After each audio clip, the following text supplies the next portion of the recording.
নমস্কার বন্ধুরা, শাশুড়ির হাতের রকমারি রান্নায় আপনাদের সবাইকে স্বাগত। আজ আমি আপনাদের সাথে শেয়ার করব বহুদিনের পুরনো একটি রেসিপি, চিংড়ি দিয়ে কচুর শাক। এই কচুর শাক সবারই খুবই প্রিয়। তাহলে চলুন এই রেসিপিটি এবার শুরু করা যাক। এই রেসিপিটি বানানোর জন্য প্রথমে নিয়েছি কচুটাকে ভালো করে কেটে নুন আর হলুদ দিয়ে সেদ্ধ করে রেখেছি। এখানে নিয়ে নিয়েছি ভেজে রাখা চিংড়ি মাছটাকে হলুদ আর নুন দিয়ে হালকা করে একটু ভেজে রেখেছিলাম। ওখানে নিয়েছি নারকেল বাটা, নিয়েছি এখানে কালো জিরে, তারপরে রসুন আর কাঁচা লঙ্কা। কালো জিরাটা এই রান্নায় একটু বেশিই লাগবে। নিয়েছি লবণ, এখানে আছে চিনি, নিয়েছি হলুদ গুঁড়ো আর লাগছে সর্ষের তেল। প্রথমে গ্যাস অন করে কড়াইটা বসিয়ে দিয়েছি। কড়াইটা গরম হলে এখানে দিয়ে দেব সর্ষের তেল। কচুর শাক রান্নায় সর্ষের তেলের পরিমাণ বেশ অনেকটাই লাগবে।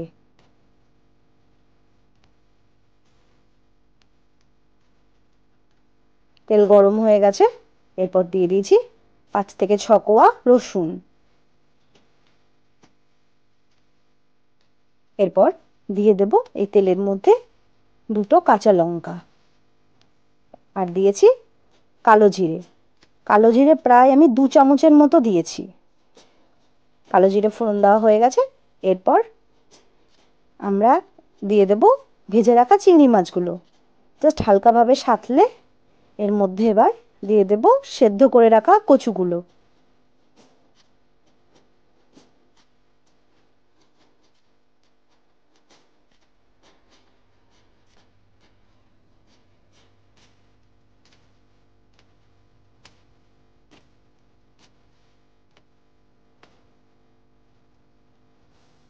এরপর কচুর শাকগুলো ভালো করে তেলের মধ্যে কষিয়ে নেব।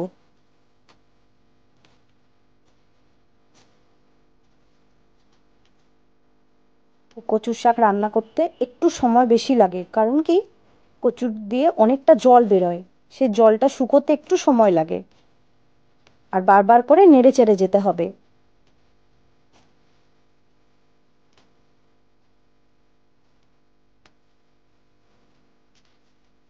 এরপর একটু ঢাকা দিয়ে দিয়েছি আর গ্যাসের ফ্লেমটা একটু স্লো করে দিয়েছিলাম। প্রায় 10 মিনিট পরে ঢাকাটা খুলে দিয়েছি। এরপর আবার ভালো করে নাড়িয়ে নেব। এবার নাড়ানোর পরে কচুর শাকের মাঝখানটা একটুখানি ফাঁকা করে দিয়ে দেব নারকেল বাটা।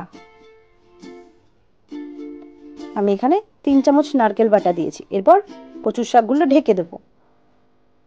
তার উপর দিয়ে দেব হলুদ গুঁড়ো আর চিনি, দিয়ে দিয়েছি 3টে কাঁচা লঙ্কা। এরপর ঢেকে দিয়েছি। 5 মিনিট পরে ঢাকাটি খুলে দিয়েছি।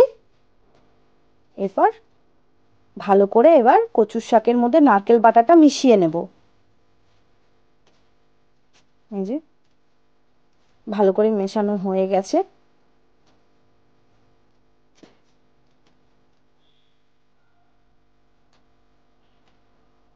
এরপর দিয়ে দেব পরিমাণ মতো লবণ। আবার লবণটা কচু শাকের মধ্যে ভালোভাবে মিশিয়ে নেব।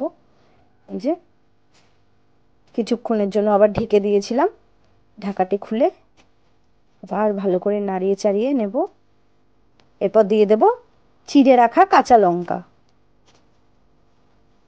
আর দিয়ে দেব লেবুর রস। লেবুর রস দিলে কি হয়, কচুর শাক খেলে আর গলাটা চুলকোয় না। অনেক সময় কচুর শাক দিয়ে একটু গলাটা চুলকায় খেলে, কচুর লতিতেও তাই, গলা খুব চুলকায়। ওর জন্য কি লেবু দিলে আর গলাটা চুলকোয় না।